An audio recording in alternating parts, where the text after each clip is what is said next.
Acts 12. About that time Herod the king laid violent hands on some who belonged to the church.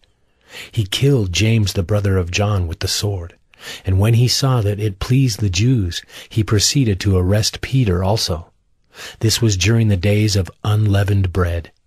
And when he had seized him, he put him in prison, delivering him over to 4 squads of soldiers to guard him, intending after the Passover to bring him out to the people. So Peter was kept in prison, but earnest prayer for him was made to God by the church.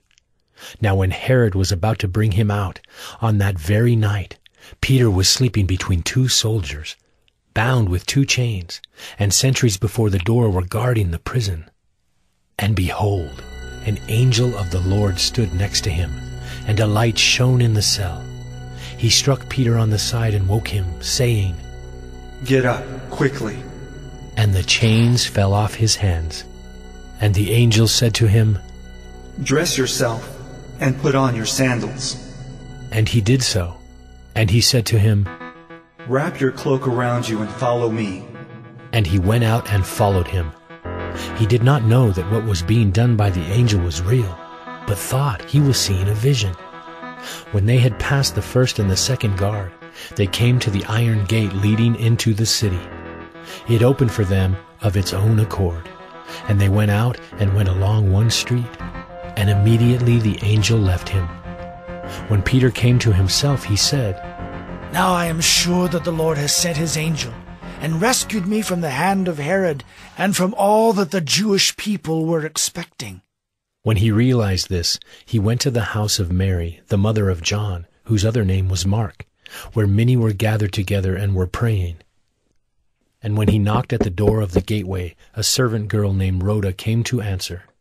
Recognizing Peter's voice, in her joy she did not open the gate, but ran in and reported that Peter was standing at the gate.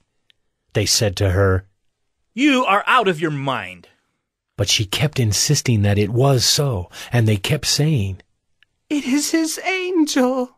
But Peter continued knocking, and when they opened, they saw him and were amazed. But motioning to them with his hand to be silent, he described to them how the Lord had brought him out of the prison. And he said, "Tell these things to James and to the brothers." Then he departed and went to another place. Now when day came, there was no little disturbance among the soldiers over what had become of Peter. And after Herod searched for him and did not find him, he examined the sentries and ordered that they should be put to death. Then he went down from Judea to Caesarea and spent time there. Now Herod was angry with the people of Tyre and Sidon, and they came to him with one accord.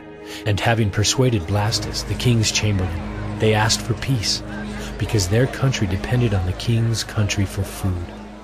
On an appointed day, Herod put on his royal robes, took his seat upon the throne, and delivered an oration to them. And the people were shouting, "The voice of a god, and not of a man!" Immediately an angel of the Lord struck him down, because he did not give God the glory, and he was eaten by worms and breathed his last.